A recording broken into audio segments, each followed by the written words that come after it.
What happened to local broadcasters? There was a time when turning on the radio meant actually hearing somebody who lived in the community. Local announcers talked about local events, local businesses, and the local roads you drove every day. The station felt like part of the town because it was. That still exists in Pensacola with Cat Country 98.7, a popular locally owned and operated station. But today, stations like that are becoming the exception rather than the rule.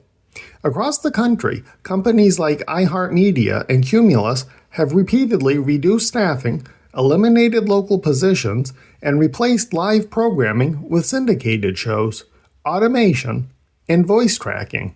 Cumulus has also spent years dealing with heavy debt, restructuring, and bankruptcy proceedings, while more employees have watched their jobs disappear. Then the same companies wonder why people are listening less.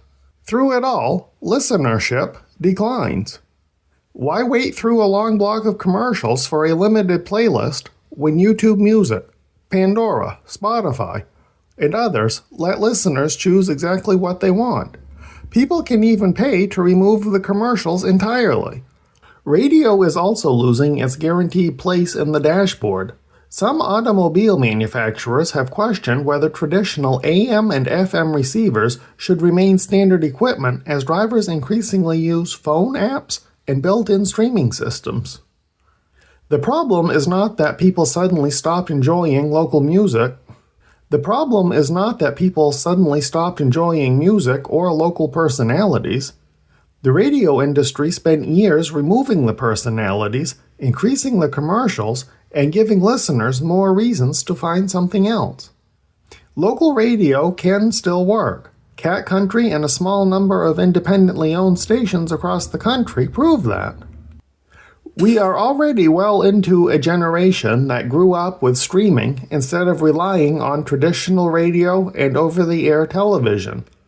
Paying to avoid commercials, choosing exactly what you want to listen to or watch whenever you want, is far more appealing than following someone else's schedule. The question is no longer whether traditional radio is losing its place. The question is, how much longer will it last? The clock is ticking, and it's ticking fast. I'm Adam Dennis.